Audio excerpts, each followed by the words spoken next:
qualités d'un bon entrepreneur.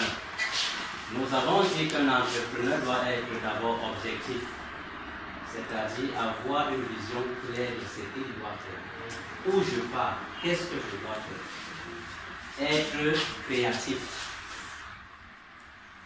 Par-dessus, il faut être optimiste. Parce que tout ne va toujours pas aller bien.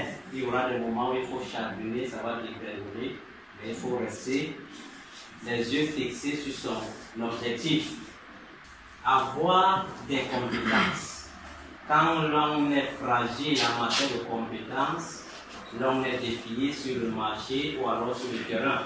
Être donc un bon leader. Le leader, c'est celui qui se met devant et demande aux autres, suivez-moi. Il fait d'abord, grâce à ses compétences et à ses aptitudes, il fait et les autres le suivent. Et ce bon leader également peut tisser des relations amicales avec la société ou avec d'autres entreprises pour pouvoir apporter des innovations pour pouvoir faire fonctionner son entreprise, être responsable.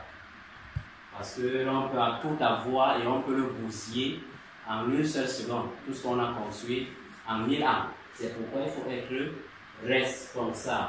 L'honnêteté, une qualité à ne pas négliger. Quand on fait les affaires dans le faux, on est voué à l'échec parce que le mensonge a le coup de part. Un entrepreneur, c'est celui-là qui imagine, qui connaît déjà ce qu'il veut faire. Dans l'entreprise, ton idée doit déjà être là automatiquement. On ne veut pas être entrepreneur parce qu'on dit qu'on est entrepreneur, on commence à marcher en route, ça ne va pas donner. Ça veut dire qu'on a d'abord un projet et on a notre idée d'entreprise.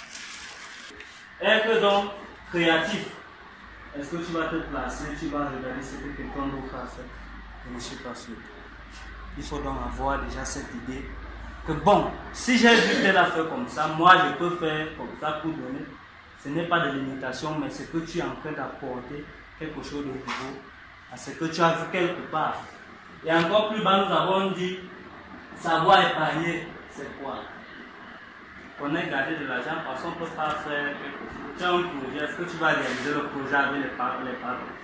Tu vas parler que bon, l'immeuble de la place que ici, ça va se placer, non. Il faut donc faire des sacrifices. Il faut faire des sacrifices en sachant qu'en mettant donc un 25 peut-être quelque part, d'ici là, peut-être dans 3 ans, je vais avoir mon chiffre d'affaires pour lancer ce que je veux ou ce que j'ai prévu.